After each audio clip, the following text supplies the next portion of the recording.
For more than a century, the driver's seat was built for control. A wheel, a few levers, a rough road ahead.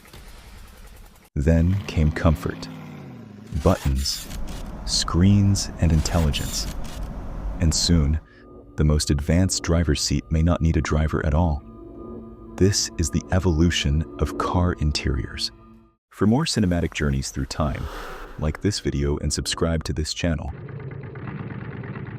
In the early days of the automobile, the driver's seat was not designed for comfort. It was a place to control a machine. A wooden steering wheel, a few metal levers, simple pedals, and almost no information. Every movement mattered. The road was rough, the cabin was exposed, and driving demanded strength, attention, and patience.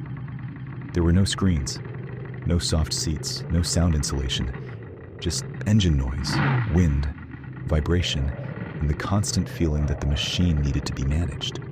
Driving was physical, noisy, and exposed. By the 1940s, the car interior was beginning to change. The cabin felt more enclosed. The ride felt calmer, and the driver was no longer as exposed to the road. The dashboard became more structured, with clearer gauges, larger controls, and a growing sense of order. But by the 1950s, the car interior became something more. It was not only practical, it was stylish. Chrome details, round instruments, larger seats, and built-in radios made the cabin feel more refined and more comfortable. Driving was still mechanical, but now the interior was becoming a place to enjoy. Cars were no longer just machines. They were becoming personal. By the 1970s, car interiors began to change again. The elegance of chrome slowly gave way to darker plastics, sharper shapes, and more practical controls. Dashboards became wider, more angular, and more functional. The driver now had more to manage: air vents, climate sliders, warning lights, switches, and manual gear shifts. Then, by the 1980s, the cockpit became even more technical.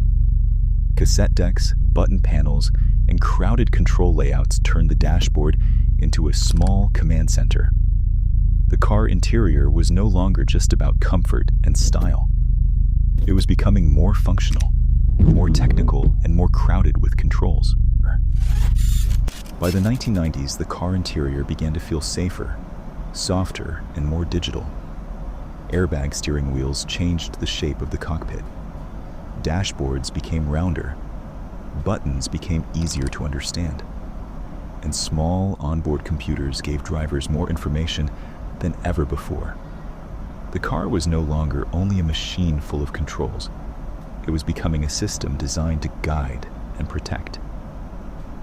Then, in the 2000s, convenience moved even further. CD players, climate control, early navigation screens, and clearer displays made the cabin feel more connected and easier to use. The driver's space became more informative, more comfortable, and more user-friendly. Driving was still in human hands, but the cockpit was beginning to help.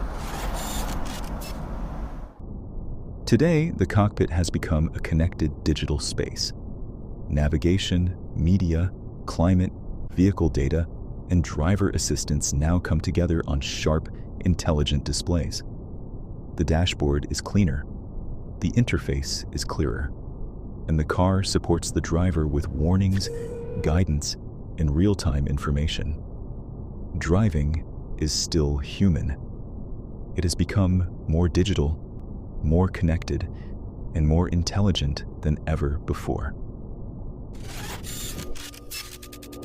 In the future, the car interior may change completely. Maybe the steering wheel disappears. Maybe seats rotate, screens fade into the space around us, and AI takes over more of the journey.